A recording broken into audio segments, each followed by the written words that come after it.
is not the day you die. It's a wonderful life. You're not alone. The struggle we all own. The devil's real.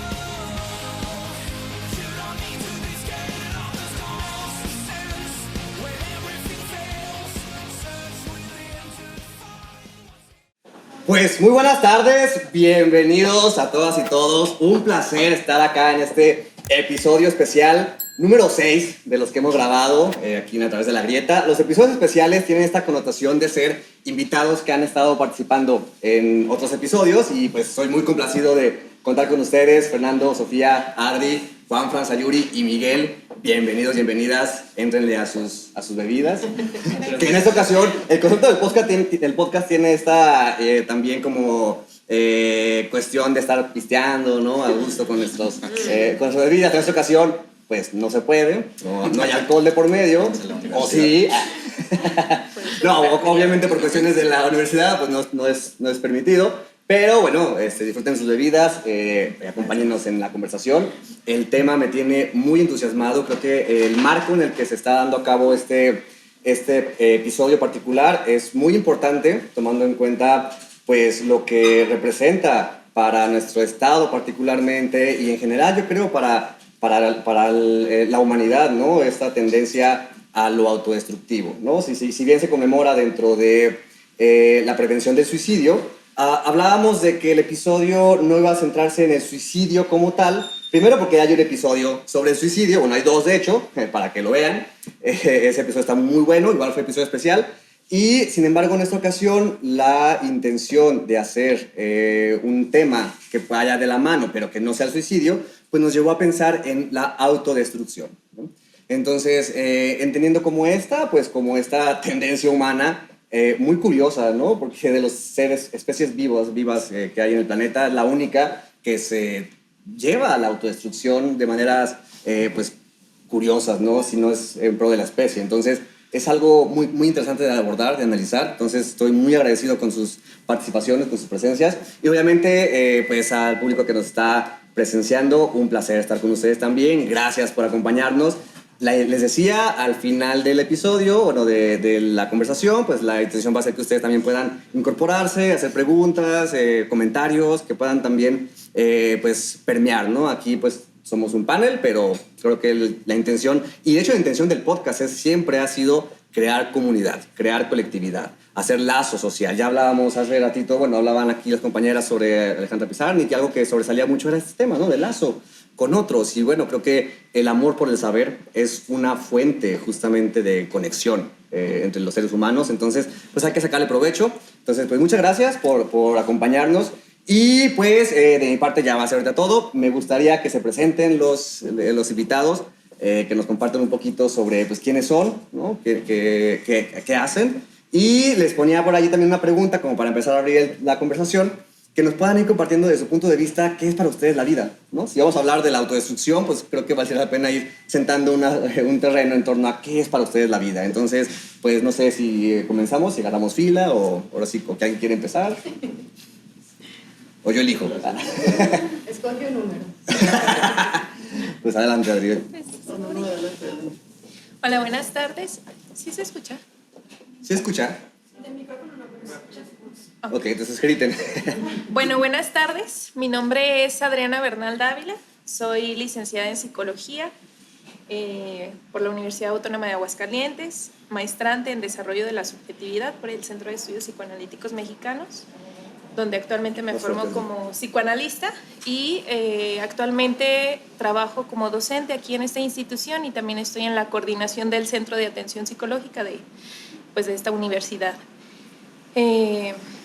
Y bueno, me dedico también a la clínica, ¿no? Con adolescentes y adultos. ¿Qué es la vida? Ay, no, pues no sé.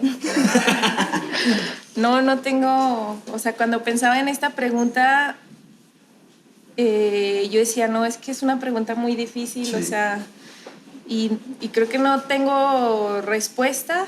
No sé si la vaya a tener algún día. Y creo, puedo pensar o puedo responder que quizá la vida, pues, es la búsqueda constante y permanente de esa respuesta, ¿no? O sea, del sentido de la vida, del significado de la vida, del valor que tiene la vida. O sea, creo que vivir implica eso. Muchas gracias, Adri. Pues continuamos para allá. Bueno, hola, mi nombre es Sofía Calderón, soy egresada de la licenciatura en Psicología por la Universidad Cuauhtémoc. Colaboro en el programa ESEAP aquí en la universidad y también soy maestrante de Desarrollo de la Subjetividad por Sepsimac Aguascalientes. Concuerdo mucho contigo, es muy difícil responder qué es la vida. Creo que es una pregunta muy íntima. Y pues bueno, lo esperable es que todos estemos como en la búsqueda de respondernos tal vez qué es eso de vivir para cada uno, porque creo que implica más allá de ser un organismo vivo, un corazón que late, va más allá de eso, ¿no? Lo que podría decir es que vivir va mucho de sentir, no de la sensación, sino de significar algo de lo que se siente. Y pues bueno, creo que con eso podría quedarme. Bien, gracias, Sofía. Hola, buenas tardes. Gracias por venir a todos. Yo soy Fernando Félix, soy médico, soy psiquiatra infantil, tengo una maestría en terapia familiar y ahorita estoy estudiando psicoanálisis también en Sepsimac. Creo que la pregunta ¿qué es la vida? Es súper compleja. O sea, pudiéramos decir que sería como el impulso a existir o como el equilibrio de la negentropía y la entropía, pero pues, ya nos estamos poniendo psicoanalíticos. Creo que pudiera ser el perseguir tu propio deseo. Así lo definiría la vida. Ya, bien. Gracias, Fernando. Este micrófono es para ustedes, entonces si quieren agarrar por ahí. Bueno, buenas tardes. Mi nombre es Juan Francisco Torres Díaz. Soy psicólogo, licenciado y maestro por la Universidad Autónoma y ahorita estoy en un devenir de psicólogo social, quién sabe qué finalidad tenga eso. Pero bueno, me dedico a docencia aquí en la Cuauhtémoc y pues además justamente he acompañado alumnos como orientador educativo. Y respondiendo acerca de qué es la vida, voy a hacer un poco de trampa porque voy a usar las palabras de otros y desde mi postura como muy existencialista, muy desde Sartre, desde Camus. La vida es aquello que no elegimos ninguno de nosotros, a lo que somos arrojados, pero que al final vamos encontrando un sentido propio, ¿vale? La vida es justamente llenar esa existencia de significados, y es lo que podría aportar. Interesante. Gracias, Fernando. Buenas tardes a todos, mi nombre es Alvi Cárdenas y pues soy licenciada en Psicología, egresada de aquí de la Cuauhtémoc y actualmente maestrante en Gestalt. Ahí para los psicoanalistas. Ahí está. Ahí está. Bueno, pues igual, no lo veo como una definición. A mí me gusta pensar y sentirlo así, que la vida es como el recuerdo que tengo de mi historia pasada y la actitud que le pongo al presente. Así me gusta sentirlo. Hola, ¿qué tal? Es un gusto estar aquí. Yo me llamo Miguel Sagún y es un gusto porque además de tener esta ocasión de conversar con ustedes, que lo aprecio bastante, también veo a mucha gente que estimo en muchos sentidos y que tiene que ver con lo que hago. Yo también entro en esa categoría de psicólogo social, que a veces, si hago asociación libre, diría, los psicólogos sociales somos como los teporochos de la psicología, pero nos lo pasamos muy bien. Nos lo pasamos muy bien. Y me dedico a docencia, hago bastante docencia y a cuestiones de investigación, ¿sí? Que suena muy pomposo, pero pues básicamente es andar de metiche en asuntos que tienen que ver con cómo vivimos en la relación unos con otros, ¿no? ¿Qué es la vida? Yo diría que la vida es como un chicharrón de esos que compras en el centro, una hojita de esa que te bañan en una salsa que al principio te sabe deliciosa, pero que luego te empieza a enchilar y empiezas a buscar una michoacana para comprarte un agua de Lima. No soy consciente de todo lo que significa esto, pero pienso que eso ilustra muy bien qué es la vida. Sí, excelente. Pues, muchísimas gracias a todos, a todas. Creo que Estoy muy complacido porque, para empezar, si ya pues, también se pudieron percatar, son perspectivas distintas, ¿no? Habrá perspectivas de psicoanálisis, gestal, psicología social, médica, psiquiátrica, y creo que eso va a enriquecer mucho lo que podríamos decir, ¿no? Sin intención quizás de llegar a una verdad absoluta, porque eso va a ser imposible, pero al menos sí pues enriquecer, ¿no? el espacio a partir de lo que se pueda ir construyendo acerca de esto, que yo creo que nos compete a todos, para empezar, porque la autodestrucción no es algo específico de algún sector de la población, no es algo que se pueda acotar solamente a unas personas, sino que creo que es algo que nos habita o que nos compete a todos, porque todos en algún momento hemos llegado a encontrarnos en momentos donde el límite se acaba, ¿no? El exceso nos gobierna y algo de ahí nos empuja a sentirnos al borde, ¿no? Justamente de esto que ya ustedes fueron definiendo en torno a lo que es la vida, pues como eso que también se percibe muy frágil, pues, ¿no? En ese sentido. Entonces, pues bueno, muchísimas gracias. Obviamente también gracias aquí a Fer Grajales de Grammy Recording, ¿no? Orlando, que nos apoya siempre con la producción del video, y obviamente a la Universidad Cuauhtémoc, ¿no? Y a las compañeras de SEAP que nos facilitaron el espacio. Y pues bueno, creo que dicho esto, valdría la pena empezar ya con las preguntas que nos van a servir de pretexto para la conversación. Comenzando con esta primera pregunta de lo que podríamos ir diciendo acerca de cómo entienden el sufrimiento ligado a la autodestrucción. No sé, adelante, Adri. Para que no me gane. La idea. Yo pienso que la respuesta a esta pregunta está en la misma palabra, ¿no? ¿Cuál es el sufrimiento ligado a la autodestrucción? Pues que hay destrucción real, ¿no? Porque en otras situaciones hemos hablado, por ejemplo, del terror, de la culpa, la depresión, y ahí hay sufrimiento, pero muchas veces, y bueno, es real, ¿no? Para la persona que lo siente, que lo experimenta, pero muchas veces la fuente del sufrimiento está en la fantasía, ¿no? En la imaginación, incluso en lo simbólico, ¿no? O sea, el sufrimiento es inherente a la existencia, o sea, existir implica sufrimiento, ser sujeto del lenguaje, no ser atravesado por el lenguaje, implica una cuota de sufrimiento, no amar a otros.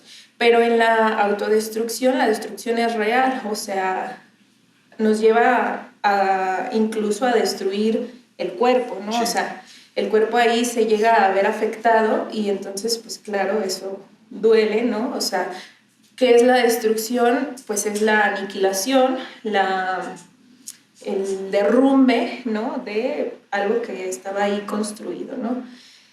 Y pues bueno, ese es el sufrimiento ligado a la autodestrucción, que es una destrucción real. Y además es, yo lo pensaba así, es pensada, autorizada y ejecutada por el mismo sujeto al que se le infringe la destrucción, ¿no? O sea, es uno mismo el que se destruye. Sí. Entonces, pues eso es muy sufriente, ¿no? O sea, que tú seas tu propio enemigo, ¿no? Tu propio verdugo. Eso. Que bueno, yo estoy diciendo que es uno el que piensa, autoriza y ejecuta su propia destrucción, pero bueno, eso no nace de uno, ¿sí? O sea, eso siempre viene de otro lado, ¿no?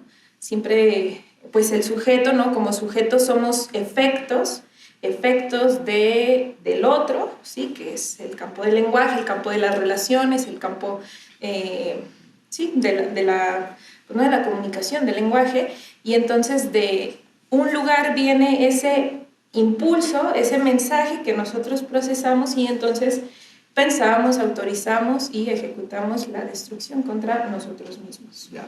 Qué interesante, y bueno, yo creo que hay ideas muy buenas que se pueden sacar de esto, pero igual hay que escuchar a los demás. Entonces, ¿quiere ir continuando? Diría Rey, para que no me ganen por dos. Pues, primero yo los invito a que cada quien como que vaya generando su propia perspectiva, ¿no? Estamos aquí, este panel de psicólogos, intentando también entender lo mismo que ustedes, pero desde acá enfrente.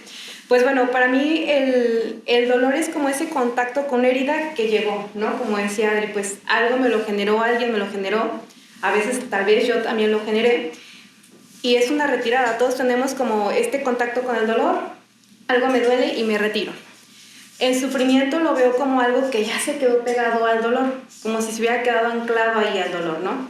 Entonces, este sufrimiento lo llevo como, lo siento así, como si me quedara una calcamonía pegada a ese sufrimiento y ya no me permite experimentar más, ir más allá de esta situación, ¿no? Entonces, al quedarme pegado en este sufrimiento, pues ya no hay experiencias diferentes. Ajá. Al final de cuentas, también uno se encariña con el sufrimiento. Ajá. Hay algo que es, el dolor duele, por tonto que se escuche, el dolor tiene que doler, ¿no? Pero el sufrimiento ya va siendo como un camino más opcional de hacia dónde vas girando tus experiencias. Entonces, la autodestrucción es como me quedé pegado en esta calcamonía del sufrimiento y en vez de ver otras perspectivas, otra experiencia, como que lo veo así, ¿no? Como lo empiezo a comer, a digerir, como llevar hacia adentro, y ahí empieza la autodestrucción. Sí. Para mi sentir. Sí, claro.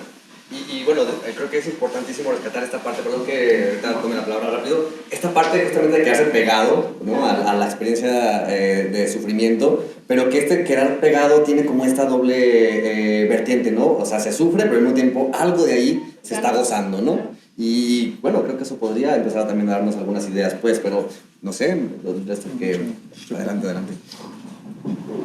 Vale, por ahí, aportando lo que ha comentado Adriana y Sayuri, me surgen dos ideas. De hecho, cuando fue la plática, Sergio, que me invitaste, inmediatamente lo que hice cuando escuché el tema, que es la autodestrucción. Y por más psicólogo social que soy, hay algo que me interesa, que siempre es como poner en perspectiva nuestras conductas, en cuanto, por ejemplo, a cuestiones etiológicas o en relación con los animales. Y también quiero aportar esto porque justamente al inicio tú comentaste como la autodestrucción como la única especie que lo hacemos. Y encontré dos casos que se me hacen muy interesantes. Uno es, por ejemplo, aves que están en cautiverio y que no tienen la suficiente fuente de calcio, y lo que hacen es que empiezan a quitarse las plumas, incluso empiezan a herirse hasta llegar a los huesos y empiezan a comer sus propios huesos por falta de calcio. Entonces yo ahí empecé como a reflexionar y dije, pues hay una autolesión, pero la autolesión sirve para algo que es sobrevivir.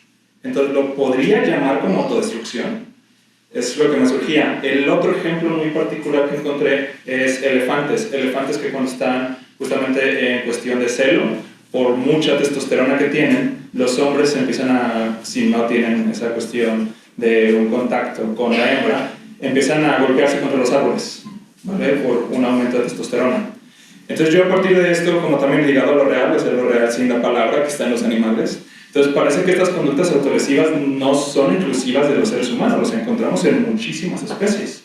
Pero yo me ponía a pensar como esta cuestión, en el caso de las aves cumple una función que es sobrevivencia, en el caso de los elefantes es la testosterona alta, pero es dañarse por dañarse. Entonces desde ahí es como, ¿dónde definimos la cuestión de autodestrucción? ¿Dónde planteamos la línea de la conducta? Y es como esta cuestión de nosotros como seres humanos, a partir de que no podremos explicar igual la conducta a manera de paralelismos de modelos animal a modelo humano, pero sí entra como esta cuestión de la simbolización, de la mediación. Y ahorita que estaba escuchando Sayuri pensé como una cuestión muy budista, que lo que dicen que el dolor es inescapable, o sea, el dolor lo va a sentir porque es del cuerpo, pero los budistas dicen que el sufrimiento es opcional, o sea, que te duele el cuerpo, que te duele una herida es parte de la vivencia, pero que te quedes pegado en esta cuestión de sufrimiento es opcional. Entonces también como nosotros como especies lo que agregamos es como esta cuestión de sufrimiento, de pensar al respecto, de quedarnos anclados ante una conducta, cosa que en los elefantes tiene una función, alta testosterona, disminuye y no lo vuelven a hacer. Las aves tienen falta de calcio, toman calcio, o si se les da una fuente ya no lo harían, pero nosotros parece que es como un continuo en este proceso, y eso ahí está interesante. Híjole, buenísimo eso. Bueno, yo lo pensaba como desde este punto de vista, y pues sí, ¿no? La autodestrucción implica sufrimiento, pero pensaba también que implica satisfacción, ¿no? Y es un poco complicado tal vez concebir esta idea de que es una dualidad que se encuentra siempre como en este movimiento, en nuestra constitución psíquica. Porque bueno, algo de esa autodestrucción aparece como algo satisfactorio, pensando la satisfacción no como algo que apunta al bienestar, ¿no? Decía Freud, el principio de placer, pero justo, ¿no? Hay un más allá de ese principio. Es Sí. como planteándolo en este horizonte del placer tan grande, pues bueno, pasando ese horizonte, llevando el placer como a ese límite, pues el placer también empieza a doler, ¿no? Y se convierte también en sufrimiento. Pero incluso de ese sufrimiento también hay algo que se satisface. Sí. Y que bueno, ya irá más de la singularidad de cada quien, qué es eso de lo que se goza en el sufrimiento. Pero es importante plantear que existen como estas dos fuerzas siempre ahí en constante movimiento, y que también habrá tendencias en cada sujeto, ¿no? De ir más hacia el displacer o al placer, al dolor o a lo contrario, pero es algo que existe y que siempre está ahí moviéndose. Sí.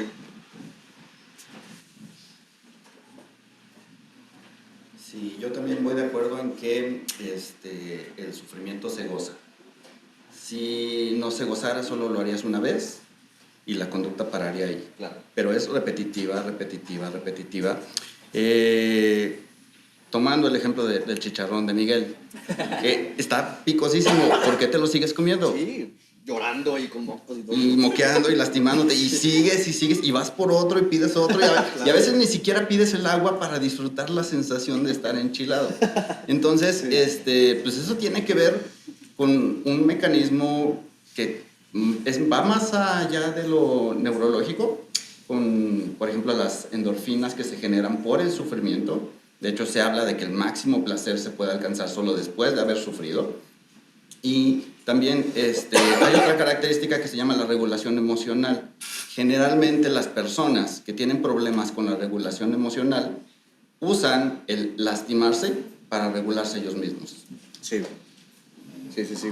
Y creo que, bueno, han empezado a surgir ideas, no sé si quieran ir comentando de algo de lo que se ha mencionado, pero creo que una de las cosas que quería como yo rescatar por lo pronto es esta dualidad, ¿no? O sea, entre el dolor y el placer, ¿no? Que conviven en nosotros, que responde quizás mucho a estas dos fuerzas de las que pueden sonar un poco más abstractas, ¿no? De lo que vive y empuja a seguir viviendo, contra esta otra tendencia a lo inerte, ¿no? A dejar de existir, pues, ¿no? Y que es algo que yo, como retomando lo que decía también Fran, ¿no? Esta noción de que en la naturaleza, ¿no? Las especies de animales, estas fuerzas conviven muy bien, ¿no? Muy armónicamente, pero acá los humanos algo nos saca de ese equilibrio, pues, ¿no? Y que yo me atrevería a ir diciéndolo como esto que comentaba Adri, ¿no? Algo que responde a lo simbólico, pues, ¿no? Algo que viene dentro del ámbito del lenguaje, que nos saca de esa armonía natural, pues, ¿no? Pero bueno, no sé si quieren ir comentando algo más, Miguel. Sí, claro.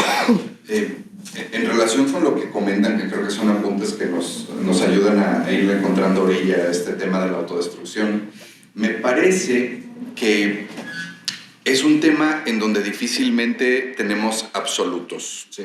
Y los absolutos, en todo caso, responden a una visión muy simplista, muy desde fuera, porque, por un lado, todo lo que hacemos, todo, en determinadas condiciones, desde determinado vínculo con nuestras prácticas, se puede convertir en autodestrucción. Sí. ¿Sí? Normalmente la gente va al gym para cuidarse, porque quiere verse bien, pero la práctica del gym se puede convertir en una práctica autodestructiva. Sí. Ahora, cuando pensamos en autodestrucción, también quizá podemos pensar en un impacto directo en el cuerpo, pero no necesariamente. A veces uno se puede autodestruir en Twitter.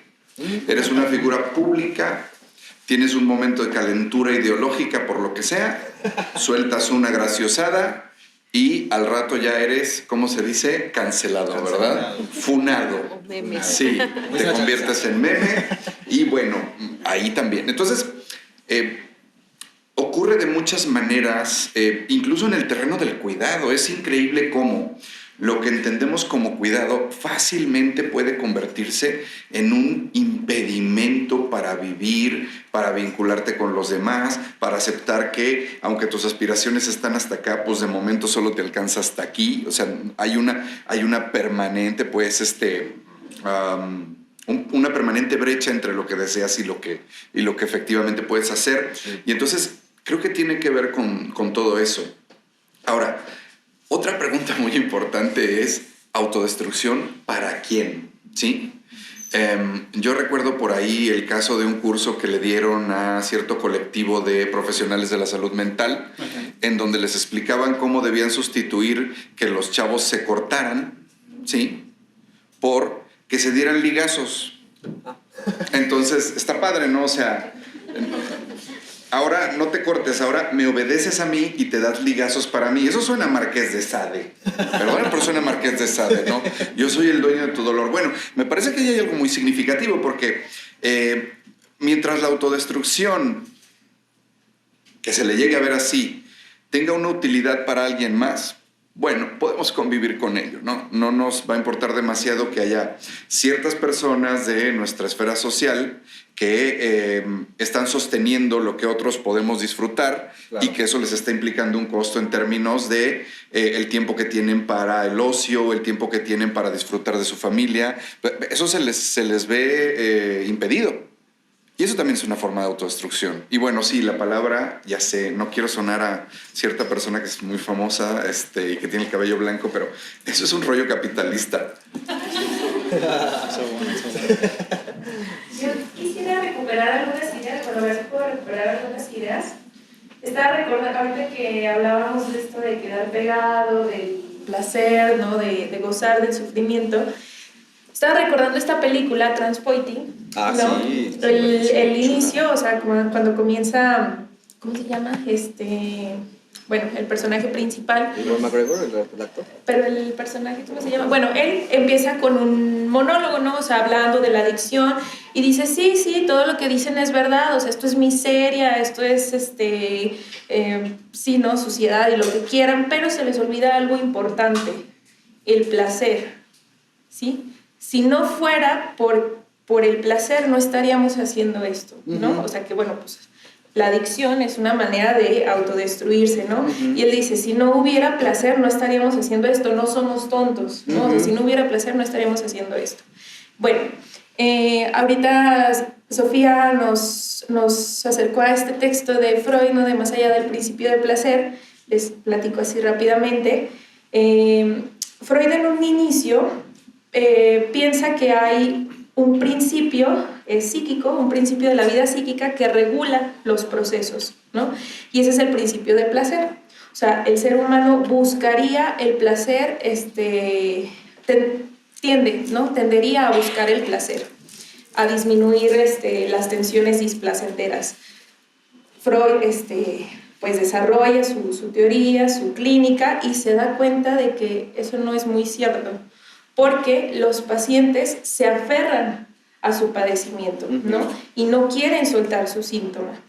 O sea, no es... Si eso fuera cierto, si el principio de placer fuera el que regulara los procesos, las personas buscarían dejar de sufrir. Claro. Y las personas se aferraban al sufrimiento, ¿no? Entonces dice que hay algo más allá del principio de placer, que va a ser la pulsión de muerte, y va a decir que la pulsión de muerte lo que busca es anular las tensiones displacenteras en su totalidad. O sea, que no exista ni una sola tensión displacentera, y eso solo se consigue con la muerte, ¿no? O sea, el ser humano buscaría regresar a ese estado en el que estaba antes de salir del útero, donde no tenía que esforzarse por hacer nada, pero pues ese es el principio de Nirvana, ¿no? Pero eso lleva a la muerte, o sea, a la autodestrucción. Sí. Y ya por último, alguien aquí mencionaba, no me acuerdo cómo lo mencionaron, pero que la meta a lo mejor está acá y solamente nos alcanza hasta cierto punto, ¿no? Y eso causa mucha frustración,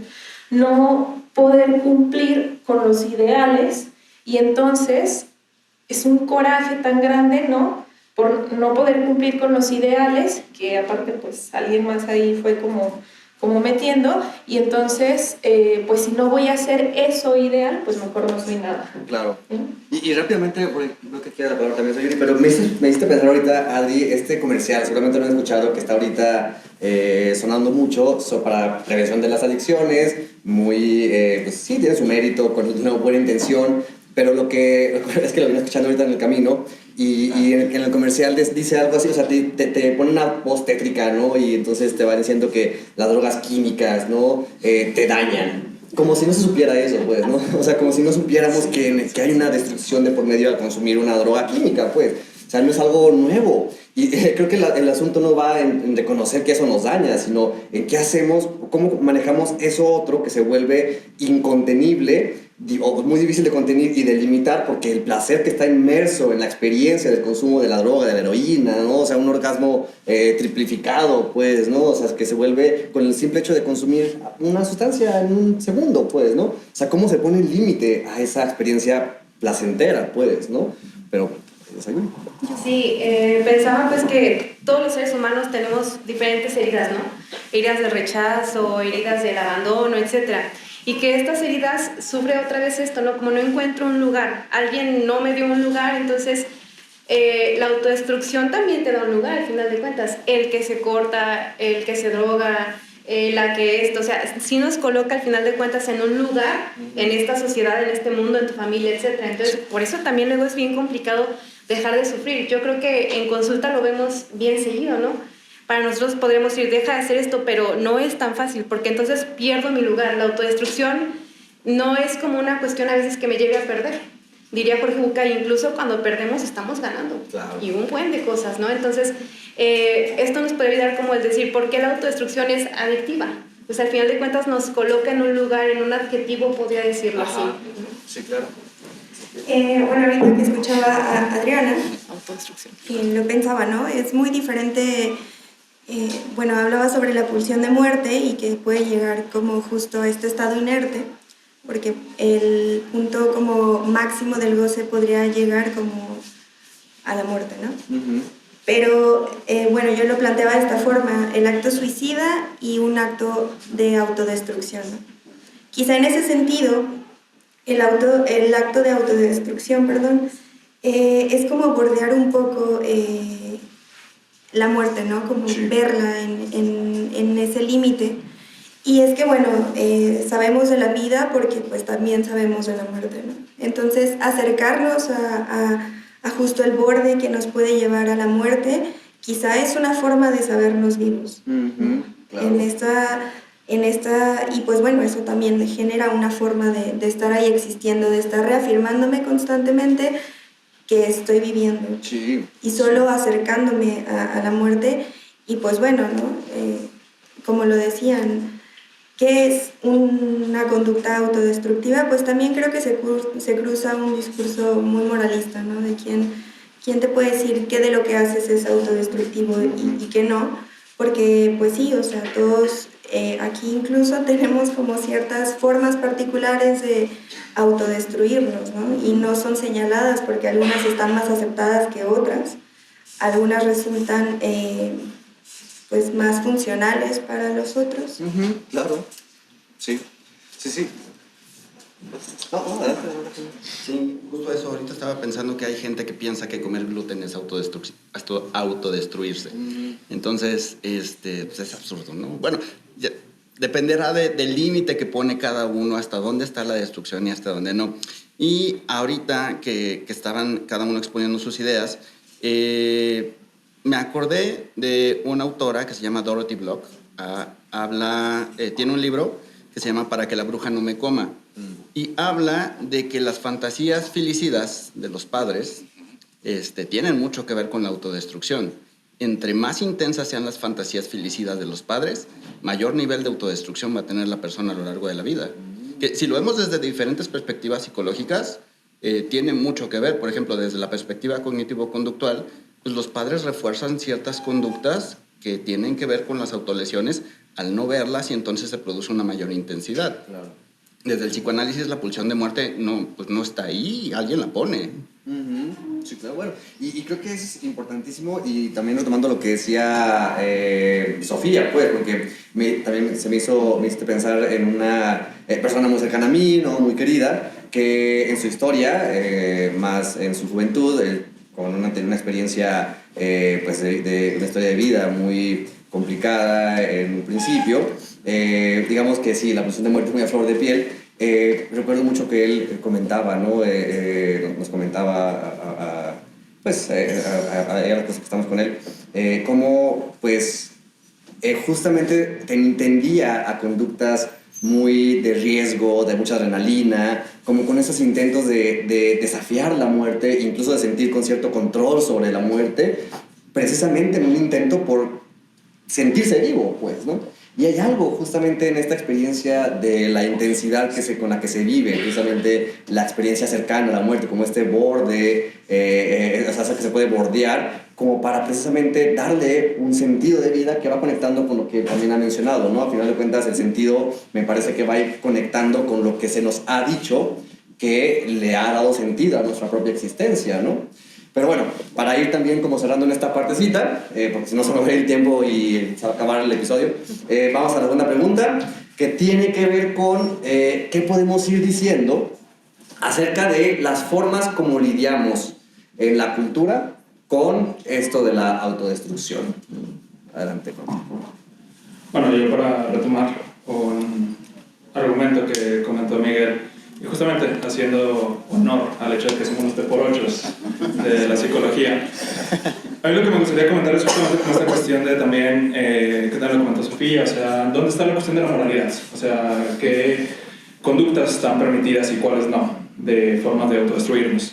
Y lo que estaba pensando es que sí, un pensamiento pues, muy social, pero es el hecho de que muy pocas veces se critica como a nivel de especie que, por ejemplo, por cuestiones de venta y de consumo y de acumulación de capital, estamos acabando con el Amazonas. Ajá. Y eso es una cuestión autodestructiva. Totalmente. Y no para una persona, sino para la humanidad. Sí. Pero es como de, bueno, pero es que están generando trabajo y es que están acumulando dinero y Jeff Bezos ya tiene más billones. Entonces parece que esta autodestrucción es como bien vista. Pero las mismas conductas también se evalúan diferente de una cuestión como muy de acuerdo a orden socioeconómico. O sea, cuando se está hablando de consumo de drogas, las drogas más penalizadas en su momento fue la marihuana, que era justamente consumida por minorías raciales en Estados Unidos. Ahora las que te hablan justamente es de piedra, es acerca de las drogas más baratas. Pero no recuerdo en una clase que estaba teniendo con alumnos de problemas psicosociales justamente, hicieron una broma que dice, pues profe, es que son cosas que si las hace un rico son cool, pero si las hace un pobre es de nacos. Sí. Dice, entonces consumir drogas es eso. O sea, justamente como la cocaína, como toda esta cuestión es una droga que cuesta mucho más dinero. Claro que sí se habla de que no se consuma tal, pero no es tan atacada como otras drogas para más bajos recursos, entre comillas. Y recordé justamente, y me gustaría mencionarlo, hay un monero de Jalisco, el Manchón, y justamente para mí un genio, y lo que hace es que en una viñeta están hablando dos albañiles y le dice justamente, están como en un descanso tomando una caguama y llega el jefe y le dice, pónganse a trabajar, y un albañil le responde y dice, es que las clases dominantes, o sea, no quieren que tomemos, nos hablan acerca de que está mal de tomar, pero tampoco nos dan las condiciones económicas para salir de esta cuestión. O sea, es como, no hagas eso, está mal que te pongas borracho y que tomas caguamas, pero no hacen nada para superar esa condición. Entonces es como una manera en la que también está fijada socialmente, moralmente y hasta capitalmente qué cosas sí te puedes destruir y cuáles no. O sea, está bien visto que incluso, algo que a mí me llama mucho la atención, ahorita con una forma de autodestruirse es ni siquiera dejarnos sentir algo. A lo que me refiero es Bárbara de Regil. Sonríe, sé feliz todo el tiempo, sé feliz y sé feliz. Y o sea, es como casi hasta una cuestión de sonríe hasta que sangres. Pero aún así es, no te estás dejando sentir la tristeza que tiene una funcionalidad muy importante. Sí. Entonces, hay maneras como agradables de autodestruirse, pero hay otras que son penadas. Entonces también desde ahí podemos platicar. Sí, claro. Sí, por acá. Ok. Sí, yo creo que es bien importante lo que se va mencionando. Yo me quedo mucho con esta cuestión de la moralidad. Quizá convenga preguntarnos si es posible no autodestruirnos. Porque estamos dando por supuesto que sí y quizá no. O sea, más bien el tema es cómo capoteo eso, porque pues ya sabemos el destino que tenemos, ¿no? Sí, yo a veces escucho comentarios así de, es que me quiero, es que me voy a morir. Pues sí, todos eventualmente, tranquilo, así cuando enfrentamos algo tremendo. Sí. Entonces, lo primero sería eso, ¿no? Entonces, exactamente qué estamos hablando, porque evidentemente no es lo mismo pensar en una persona que entra en una trayectoria de alcoholismo y que llega hasta las últimas consecuencias, que ya sabemos que pues es una muerte Digo, hay de muertes a muertes, ¿no? Es una muerte muy fea. Por lo menos yo desde fuera lo veo así. La otra cuestión que quiero compartirles es, bueno, esto pues es una marihuanada, pero creo que es una marihuanada que puede tener sentido. A mí me ha perturbado mucho darle vueltas a la cuestión de los zombies y qué estamos intentando simbolizar a través de... No me refiero al zombie histórico que es el haitiano, que responde pues a unas prácticas religiosas asociadas a ciertas drogas, que no, nada que ver con eso. Estamos hablando de esta imagen de cadáveres que caminan. Y yo me lo respondía, aquí va la marihuanada, me lo respondía planteándome que es como si nosotros nos imagináramos vistos por la naturaleza. Sí. O sea, la naturaleza nos debe ver como zombies, como una especie que se zafa de la naturaleza, que se cree independiente de la naturaleza y que empieza a consumirlo todo, pero a lo tonto, sin sentido, sin límites, ¿no? Entonces, me parece que tiene que ver mucho con eso. Yo, de veras, me inquietan mucho estas cuestiones que se discuten desde el psicoanálisis, pero tampoco puedo decir que haya entendido a qué se refieren cuando hablan de goce, aunque me parece, bueno, aquí yo estaría como comunicándoles un intento muy modesto por intentar entender a mí mismo qué hay ahí. Y la tercera, y ya lo dejo, es a un nivel como, digamos, en un terreno de lo sagrado. Otra cosa que me llamó mucho la atención y que creo que tiene que ver con lo que estamos hablando, pero lo lleva a unos niveles sublimes, el tema de la autodestrucción, es esta práctica de ciertos monjes budistas que consiste en momificarse en vida, que ya además lleva una preparación, lleva toda una disciplina, lleva un consumo de cierto tipo de alimentos como para irse apagando y para limpiar su cuerpo, hasta el punto en que se quedan haciendo meditación y mueren enterrados vivos. ¿Sí?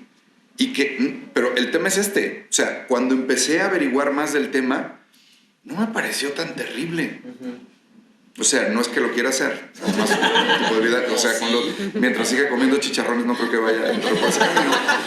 Pero, vamos, es como una posición asumible que choca con esa moralidad de la que hablabas, porque pues no es una moralidad occidental, pero me parece que ahí encierra algo muy interesante.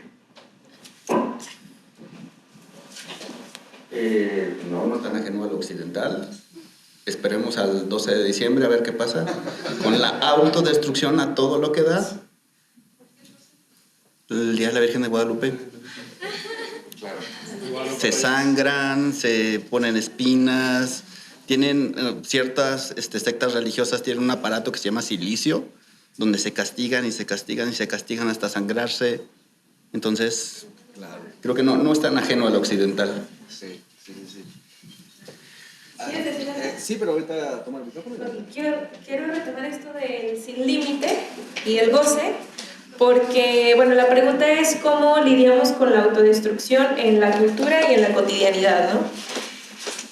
Yo creo que en nuestra época es un mandato autodestruirse, con prácticas aceptadas o no aceptadas, ¿no? Es que pensemos, ¿no? Incluso los deportes extremos, o sea, pues el otro día veía en TikTok un video de un clavadista que echaba clavado, ¿no? Pero, o sea, el espacio estaba muy estrecho, o sea, un paso en falso y ahí muere ese hombre, ¿no?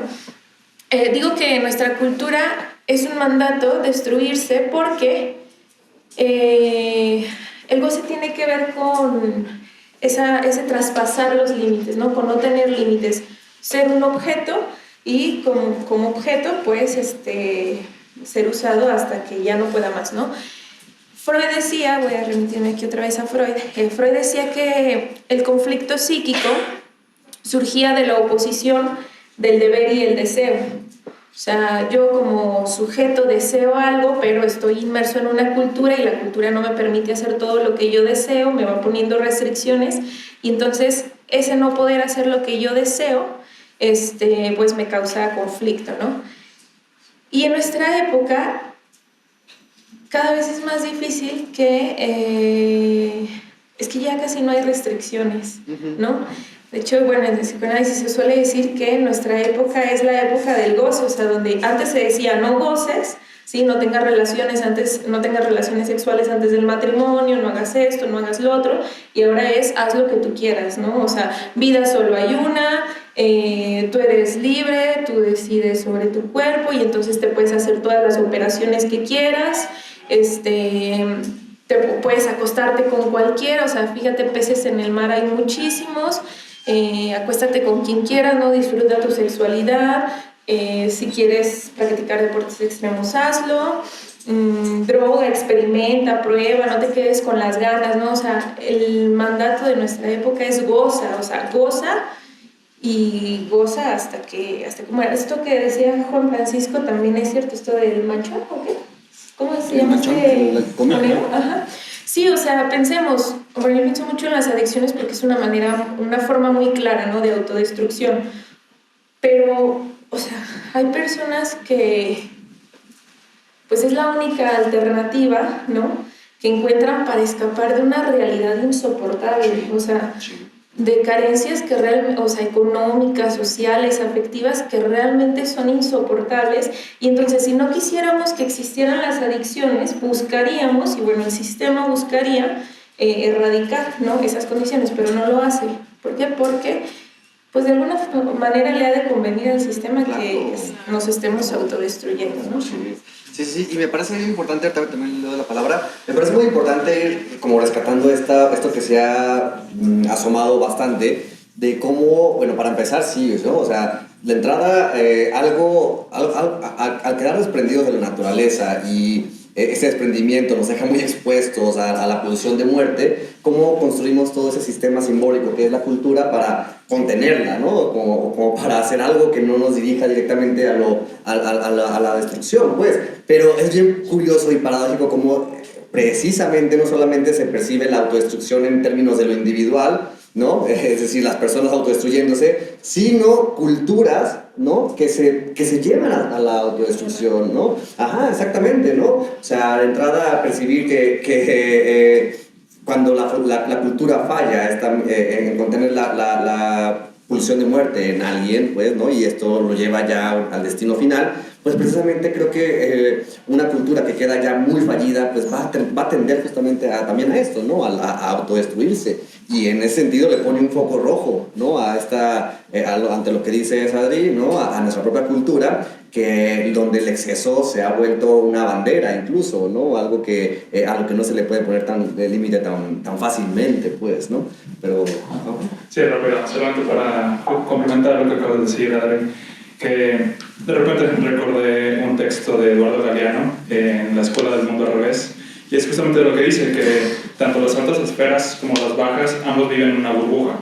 Dice, pero bajo condiciones diferentes, porque las altas esferas realmente nunca tienen ese contacto con la realidad, ¿no? Que lo podemos llevar hasta los memes de que, pues si te sientes triste, compra un vuelo y vete a París. Ajá. Y es como, eso no es la realidad del ser humano cotidiano. Entonces viven en su burbuja, pero lo que decía Galeano es que las personas en la escala baja lo que hacen es el consumo de drogas. Dice, y él justamente se rescata de cuestiones como tiner, ¿vale? Tiner, las monas, el activo de guayaba, todo esto es una manera para no vivir y no estar en contacto directo con el sufrimiento que implica la vida día a día.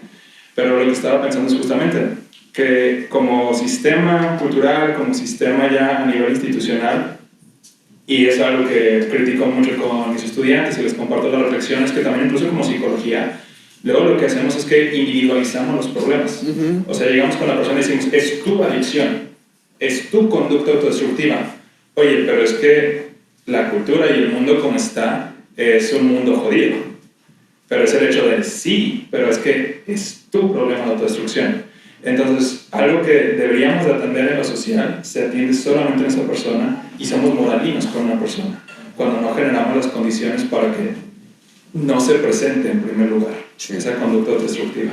Sí, claro. Y me parece importante... Ay, no lo alcanzo a leer. Perdón. Ok. Es que no alcanzo a leer yo, entonces ahorita nos muestran el texto. Sí, creo que es importante ir también como acotando precisamente que sí, dentro de lo que han mencionado, que esta falla en la cultura para contener la autodestrucción, ¿no? Y que incluso las propias culturas pueden llevar a autodestruirse en torno también o en este contexto donde el capitalismo tiene mucho peso para que eso suceda, pues, ¿no? O sea, hablando hablando justamente de esta individualidad como algo que pues, impediría el lazo social. Creo que un sistema capitalista resalta tanto lo individual que el lazo social se vive cada vez menos valioso, pues, ¿no? Pero bueno, no sé si quieren como agregar algo más en este término, sino para irnos aterrizando ya a la tercera pregunta, que va mucho a lo que decía Juanma, ¿no? Porque ya es intentar aterrizar sobre lo que desde la psicología, ¿no? Particularmente la psicoterapia, podría hacerse con respecto a esto de la autodestrucción. Entonces, pues no sé, quieren ir comentando al respecto. Sí. Sí, bueno, de vuelta, pues aparece el tema del cuidado, yo creo, ¿no? Es curioso, pero son como frenos. No es lo mismo irte a sentir la emoción de subir una pared. Bueno, yo hace años que no hago eso, yo creo que es muy evidente, pero bueno. Subir una pared asegurándote, poniéndote el equipo, ¿sí? Y que alguien te esté cuidando desde abajo, a subir la pared sin nada, ¿no? No es lo mismo salir una noche de copas y reconocer esas señales que te dicen, vamos a relajarnos ya está, ¿no? Y tomarte tu suero, irte a la cama, ¿no? Que perderte, ¿no? Llegar hasta el límite. Entonces, creo que, y ya se ha mencionado, no estoy aportando nada nuevo, pero justamente el tema del límite y del poner el límite es un asunto central, ¿sí? Yo creo que los que hemos tenido la suerte de ser papás, lo vemos de manera muy clara. Cómo poner un límite al principio hace que el hijo o la hija te vea con una mirada de odio, pero luego viene una tranquilidad increíble.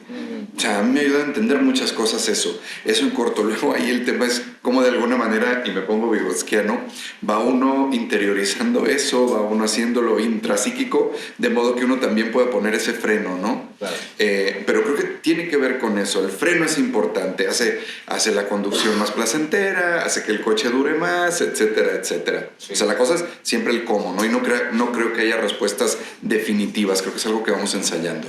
Claro, y me permite rápido retomar porque esto que mencionas lo voy a ejemplificar con algo que acaba de pasar justamente. Porque el límite, claro, sabemos que es el punto que nos va a permitir quizás ponerle un freno al goce autodestructivo. Pero precisamente el límite cuesta y implica frustrarse. Por ejemplo, ahorita me puse un letrerito aquí que decía termina a las 3:40, ¿no? Y entonces eso implica para mí y para el panel un límite, pues, ¿no? Un límite que me hizo decir, hijo, maldita sea, ¿no? Porque está gustito y podremos seguir como en la conversación, pero claro, o sea, limitarse va a tener como esta dosis, ¿no? De malestar que no es fácil tampoco soportar, pero que es necesario precisamente para dar lugar a otras cosas, pues, ¿no? Fuera de este placer que existe en el límite, pues es el camino hacia la muerte, pues. Claro, ¿no? ¿cómo te vas en el momento más padre de la fiesta? Ándale, ¿no? ándale. Sí. Pero bueno, no sé, ¿quieren ir comentando, Sagri? Bueno, en la terapia yo creo que es una invitación a chequear, ¿no? ¿A qué estamos evitando? Porque al final de cuentas, si nos excedemos es autodestrucción, pero también si evitamos es autodestrucción. Si hay cosas que no queremos hacer, no queremos pensar, no queremos ir porque algo estamos evitando y también es autodestrucción, es como un estancamiento, ¿no? Entonces, en la psicoterapia, desde mi perspectiva, es decir, a ver, pues lo que es, ¿no? Pues dicen que cuando aceptas que lo que es, comienza la cura. Entonces, ¿cuál es el presente que tú no estás queriendo ver o cuál es el pasado que tú no estás queriendo ver? Y entonces ahí lo empiezas como a aterrizar, no irte como polaridades, ¿no? Como esta es la autodestrucción, entonces, esto es lo bonito de la vida. Porque las polaridades están bien cañonas, es como si dicen, le vas a las Chivas y odia a la América. Pues no, o sea, le voy a las Chivas, pero no voy a la América, ¿no? O frío o caliente, pues es que me gusta tibio. Entonces en psicoterapia es como esta cuestión de decir, no polarices la autodestrucción y entonces la Bárbara de Regil acá al lado izquierdo, ¿no? Es decir, vamos llegando a un punto de equilibrio, un punto medio donde la autodestrucción no te parezca lo mejor, pero tampoco te parezca imposible dejar de hacerla. Sí, claro. A ver, yo tengo algunas ideas. A ver, bueno, de entrada, ¿cómo te preguntar qué puede hacer la psicoterapia, ¿no? Ante la destrucción? Bueno, creo que es muy diferente decirle a alguien no te mates, no te destruyas, no lo hagas, a preguntarle por qué quieres matarte, por qué te estás destruyendo, para qué te estás destruyendo, para quién te estás destruyendo, por qué de ese modo, ¿no? Pues cuéntame, ¿no? Y a ver qué se puede hacer ahí, ¿no?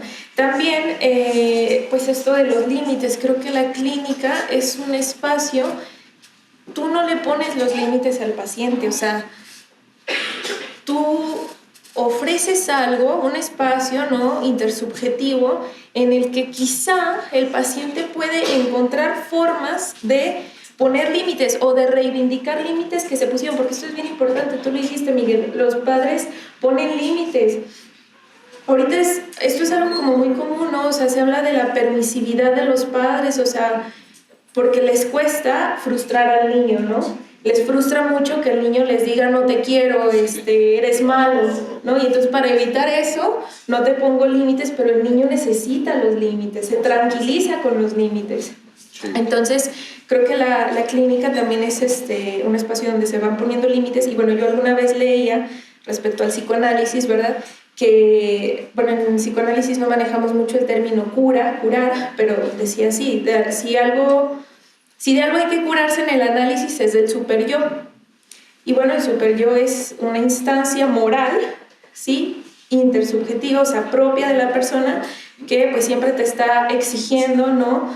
Más y más y más y haz las cosas a la perfección y de manera ideal y eres un pendejo porque no lo estás haciendo como deberías de hacerlo y ahí viene la culpa y entonces la culpa para ser lavada necesita castigo y pues bueno, el espacio clínico es un espacio para poder poner un alto a eso, ¿no? Sí, claro. Concuerdo contigo sobre esto de qué puede hacer la psicoterapia, pues por sí sola no puede hacer mucho más que incentivar la apertura de un espacio de escucha como libre de esta moralidad, ¿no? Y pues bueno, yo pensaba como la importancia de una psicoterapia que no vaya buscando erradicar el síntoma, ¿no? Sino escuchando justo qué hay de eso, de lo que se sufre para poder trabajar con ello y crear algo diferente. Sí.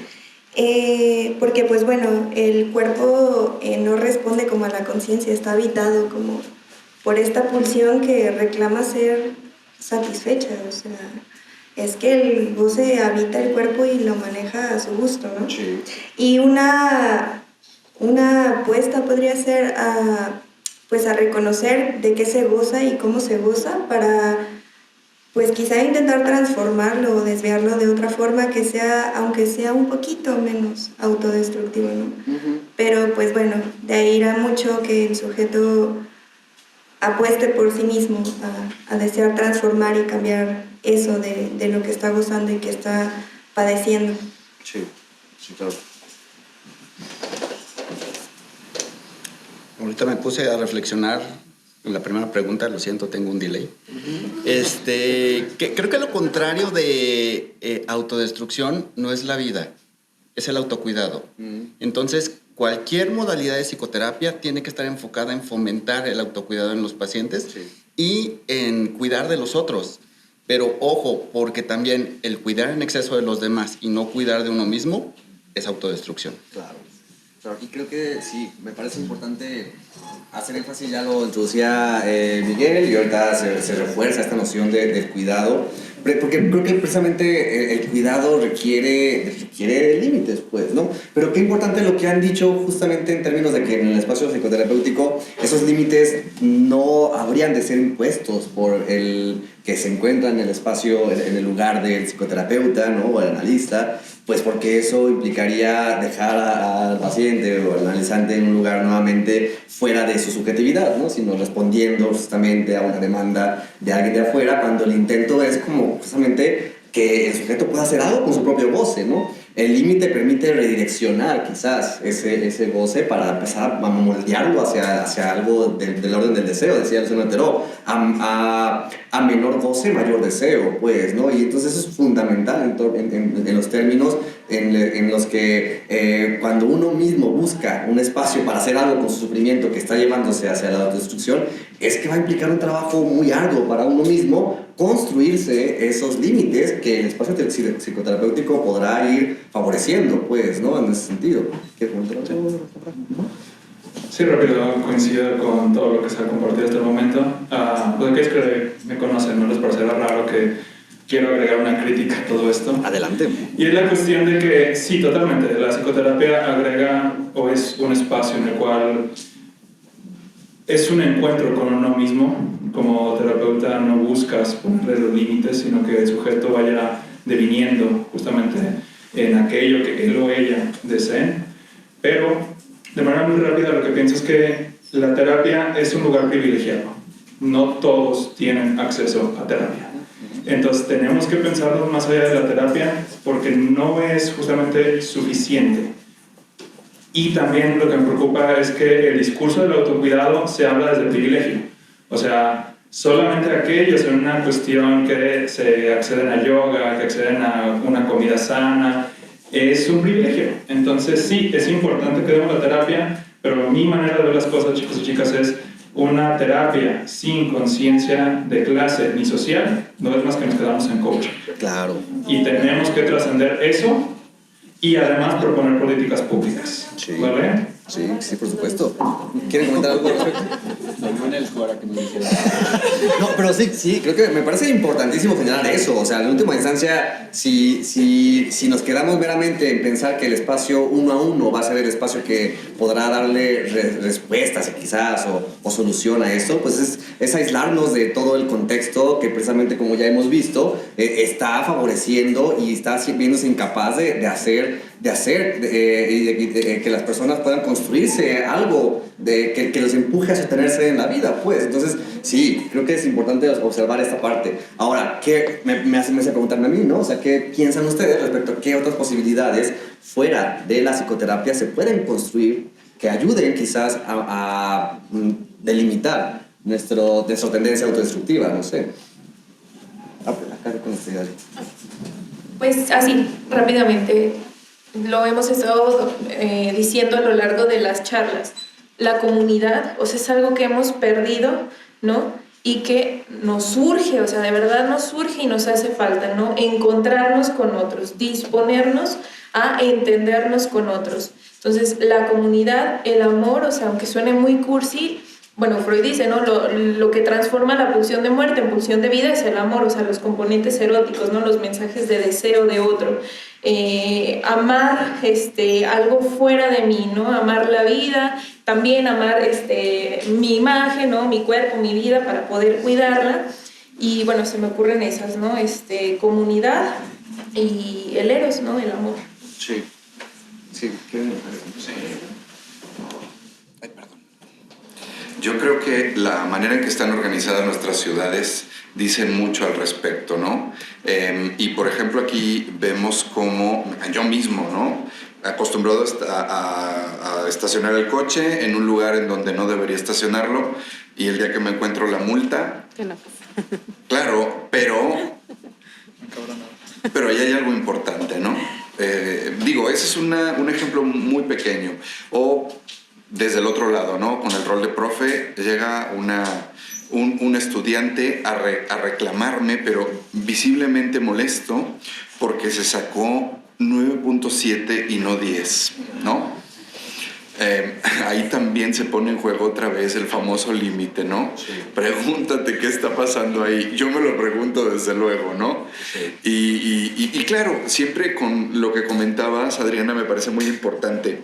abrir a pregunta, abrir a pregunta, abrir a pregunta. Eso siempre nos va a dar más que lo que aparentemente nos quita, pero también con una conciencia clara del rol que estamos ocupando en determinados escenarios sociales, ¿no? Porque también está esta cuestión como de esta fobia a la autoridad, ¿no? Cuando está clarísimo que no nos constituimos en sujetos si no hay una imposición de por medio. Claro. Eso es lo que nos convierte en algo. Evidentemente implica una cierta forma de violencia, pero es una violencia de la que luego podemos apropiarnos y que nos posibilita hacer algo más, Claro. ¿sí? Y parece que hay como una alergia a todo esto, esta idea como de no impongas género, no impongas preferencia, a ver, eso no es posible, o sea, eso es dejarnos bailando en la nada. Ajá. Hay algo de lo que agarrarnos. Yo soy ateo. Y sin embargo he decidido que mis hijos vayan a catecismo y que cuando estén más grandes, pues decidan qué. Claro. Pero yo me veo me parece que es relevante darles algo. Sí. Y quizá por comodidad, pues les doy lo mismo que yo tuve de niño porque es un marco cultural común. Claro. ¿Vale? Sí, yo creo que, y también para comenzar a ir cerrando el espacio y poder aperturar también a que haya participaciones de acá del público, creo que es muy importante enfatizar ese proceso, pues, ¿no? Porque creo que es un proceso subjetivizante, esto de poder, sí, quedar inmersos en un núcleo social que va a imponer, pues, sus ideas, sus ideologías dominantes, etcétera, pero este proceso de rebelión que permitirá quizás en algún momento empezar a construir algo propio, porque creo que algo necesario de voltear a ver es que si bien esta fuerza violenta que nos dirige a la autodestrucción y que vino de fuera en un principio, nunca va a desaparecerse, pero entonces podrá hacerse algo distinto con ello. No creo que la chamba de la subjetivación de esto es hacerlo y disponerlo hacia la vida con otros, como ya mencionaron, pues, ¿no? La vida en colectividad. Y creo que la tarea para la cultura, que la cultura está en todos, o sea, es algo que es propio de todos, es justamente en crear estos dispositivos que ayuden, ahora sí que crearlos, o sea, creativamente, digámoslo, a que se construyan espacios de colectivización, pues, ¿no? Para que de alguna forma también queden registros en la historia que después puedan usarse por cada persona hacia su propia dirección que le quiera dar, pues. Pero, pues bueno, no sé si por lo pronto les parece que vayamos dejando entre nosotros y pues... Vamos acatando el límite. Sí, acatando el límite, demonios, porque es importante, pues, ¿no? Acá hay algunas preguntas o comentarios, entonces, pues, Abril, yo sé. Si las pueden hacer en voz alta o... Acá está el micrófono. Sí, sí. ¿Alguien puede pasar? Vamos con una pregunta, un comentario. Pues que no.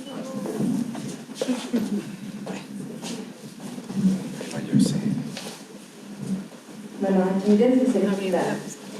Pues ahorita, justo escuchándolos, me quedé pensando en Freud y eso que terminó por culminar su cuerpo, su vida orgánica, y que, no sé, o sea, también al pensar en esto de la autodestrucción y en mi auto, pues yo sí pensé, ¿qué tanto se puede separar la autodestrucción de la vida y del deseo?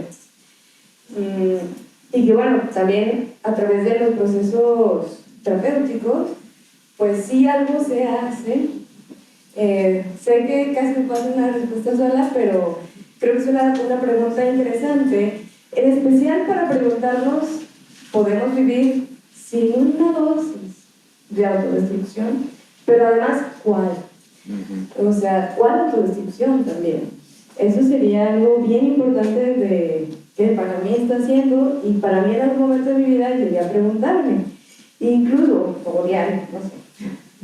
Y por ahí llegué a escuchar o deducir, no sé, como que la vida un poco es ese proceso de discernir de cómo nos autodestruimos en el día a día. Sí, claro. Y...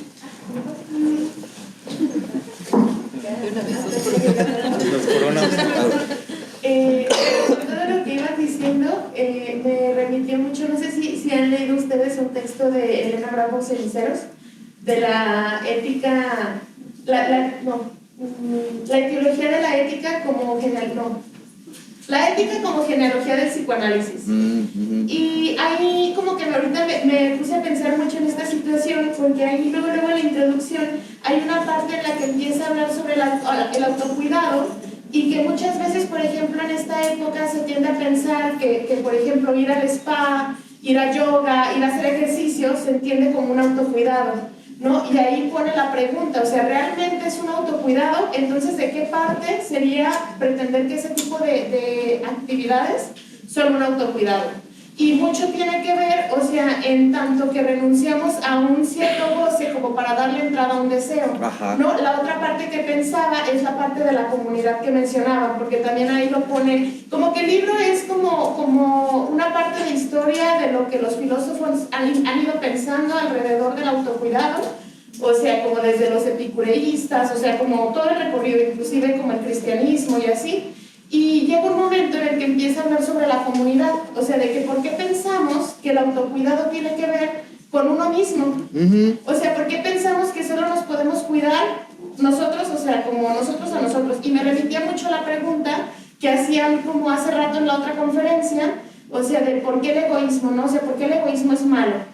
Y ahí en ese libro como que el autor empieza a responder que pues parte del cuidado de uno mismo también tiene que ver con el lazo social que hacemos con otros. Claro. O sea, ¿de qué forma entonces podemos entender que podemos vivir sin un otro? O sea, como lazo, ¿no? Sí. O sea, es que también sería como algo negativo, ¿no? O sea, entonces no puedes vivir con otro. Sí. O sea, no puedes convivir con un otro, con un vínculo, vamos, ¿no? Y eso pensaba. Claro.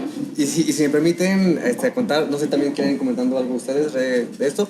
Es que creo que es muy importante hacer énfasis en algo que no se mencionó, pero se mencionó como entre líneas, respecto a esta noción de lazo con nosotros, pues que requiere también entonces una lucha contra eso inherente en nosotros que nos empuja al más y que en última instancia nos lleva a la autodestrucción, que es el narcisismo. Pues creo que en última instancia el narcisismo es el enemigo del lazo social, es lo que nos mueve justamente hacia querer buscar ese ideal, pero que en esa búsqueda nos abstrae de lo otro, nos abstrae de lo que es fuera del yo, nos deja limitados a una forma muy particular. Y creo que en ese sentido sí, o sea, el autocuidado no puede quedarse en una posición narcisista, porque quedaría entramado en lo mismo, pues, ¿no? Se requeriría de un autocuidado que le dé lugar a la diferencia, que le dé lugar al encuentro y que le dé lugar al límite también en ese sentido, porque otra manera es quedarnos en el mismo lugar narcisista. Por algo los villanos siempre pierden, pues, ¿no? O sea, porque el narcisismo en ellos siempre los mueve hacia la derrota, pues, ¿no? Entonces, y que también era algo que inclusive trabajaba como Byung-Chul Han, ¿no? O sea, hablando sobre la imposibilidad que en esta época hay de poder encontrar un vínculo con un otro. O sea, hablando siempre del quiérete, o sea, tú primero. O sea, ¿en qué medida se posibilita el encuentro con un otro si nada más piensas en ti, ¿no? Exacto, sí. Sí, en este sentido, justamente ha habido a lo largo de la historia así discursos que nos hablan de un autocuidado diferente, por ejemplo, Epicuro. O sea, el hedonismo no es lo que actualmente se entiende por hedonismo, que es tenderte a los placeres, no. Epicuro lo que decía, el hedonismo es no tener turbulaciones en el alma, ¿vale? O sea, y no cedes ante todos los placeres, porque tanto para Epicuro como para toda la cuestión de Marco Aurelio, cada gran placer trae un sufrimiento, pues en el mismo sentido, ¿no? Y yo lo que estaba pensando es que creo que el detalle es que actualmente sí tenemos toda esta cuestión de un discurso muy individualista, pero también en el sentido de que nos topamos con una cuestión de que no queremos pensar en un otro, porque actualmente nuestra comunidad siempre está a costa del sufrimiento de un otro. Y desde ahí tenemos que romper. Como ya vieron, me gusta aventar pedradas que a mí mismo me caen, pero yo creo que entre todos los que estamos aquí no vamos a poder encontrar 3 objetos que no hayan sido producidos en un lugar de niños esclavos SADCB. Indudablemente. Sí. O sea, algo que haya sido producido sin sufrimiento humano. Sí. Si alguien me lo puede mostrar 3 objetos, yo creo que no lo vamos a encontrar. Entonces desde ahí tenemos que pensar en la comunidad. Sí. Mi comunidad está a costa del sufrimiento de otras personas. Y eso nos plantea un reto bien grande, porque justamente hablamos de, que yo me autocuide, pero para que yo me autocuide y tenga que ir al spa, alguien más tuvo que sufrir eso. Sí. Entonces, ¿a qué costa estamos haciendo todo esto? Y que parece que también en un momento de la historia historia como que se pasa, o sea, dejan de lado como el bien común, como el bien por la comunidad y se pasa a la individualidad, ¿no? Sí, claro, de hecho, ahorita pensándolo, que voy a revisar este texto con mis chicos de comunitaria, pues están ahí. Pero hay una cuestión que es pensar incluso en la ciudad. Voy a revisar un autor que se llama Francesco Tocayo, Francesco Tonucci, y él lo que habla es que de hecho las ciudades, para pensarlas, tendríamos que crear ciudades para niños. Dice, si pensamos una ciudad para niños, pensamos una ciudad agradable para todas las edades. Muchos de aquí todavía no ejercemos maternidad ni paternidad, ¿vale? Pero simplemente piensen, ¿quién de nosotros dejaría que nuestro hijo atravesara segundo anillo? Nadie. Aguascalientes no es una ciudad para niños. Entonces, si un niño no puede cruzar cuando nosotros tengamos 50, 60, 70 años, también va a ser una ciudad muy amenazante para nosotros. Pero ahorita estamos felices, ¿por qué? Porque justamente mi comodidad en este momento es que yo puedo atravesar todo segundo anillo en 15 minutos. Y qué cómodo para mí. Pero esa comodidad, de nuevo, viene a costo de alguien más. Claro, claro, claro. ¿Habrá tiempo de un comentario pequeño más? Yo quería responder así rápidamente a lo de Jocelyn. A ver. Nada más así rápidamente. Jocelyn, tú preguntabas que si será posible vivir sin autodestrucción, ¿no? Y que hasta qué medida. Hay una cita de Nietzsche que a mí es de las citas que más me encantan, ¿no? Dice, arrancar la pasión de raíz es arrancar la vida misma, ¿sí? Y la pasión es pulsional, ¿sí? Implica un grado de, pues sí, de dolor, de sacrificio, ¿no? El deseo es aguantar, ¿no? Paciencia, tiempo, esfuerzo. Y bueno, si renunciamos a las pasiones, pues renunciamos a la vida. Claro. ¿No? También este ejemplo que luego nos ponían en la maestría, ¿no? A todos aquí nos han puesto ese ejemplo, yo creo. Las cascadas, ¿no? La fuerza del agua en las cascadas. O sea, si uno se pone abajo de esas cascadas, no, pues de las cascadas, imagínense ustedes del Niágara, ¿no? Uno se pone ahí abajo, le caen las cascadas, no, pues ahí quedas, ¿no? Pero si esa fuerza hidráulica se transforma, pues incluso da electricidad y da otras cosas, ¿no? Entonces, ¿cómo transformar esa fuerza para, en lugar de destruir, construir algo? Claro. Y quedarnos... El autocuidado no tiene nada que ver con ir al spa. El autocuidado empieza por el límite. Y reconociendo el límite propio, estamos reconociendo que hay otros y podemos vincularnos. Claro. Y creo que es importante, ya para cerrar entonces, el hecho de ver que hay un episodio, no sé si han visto esta serie de Love, Death and Robot en Netflix. No me acuerdo qué temporada, creo que la 2 empieza con un episodio muy interesante en donde el ser humano ha construido toda una tecnología que le permite vivir en una comodidad absoluta. O sea, los humanos viven, obviamente de clase alta, en un espacio tan cómodo a costa de las máquinas, pues, ¿no? Que en ese punto... La película de Wall-E.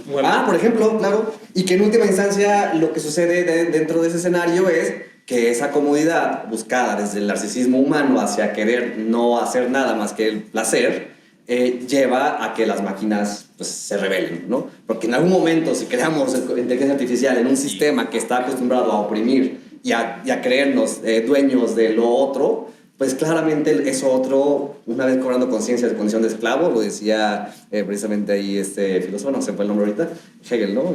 Era muy del esclavo. Pues precisamente lleva a eso, ¿no? O sea, a una rebelión y evidentemente a una batalla que tenemos perdida, pues, ¿no? Pero bueno, ese tema ya de otro episodio. Por lo pronto, vamos a ir cerrando por acá. Muchísimas gracias a los colegas que nos acompañaron aquí en la mesa. Estuvo muy padre el encuentro, a mí me gustó muchísimo, espero que les haya gustado. Muchas gracias.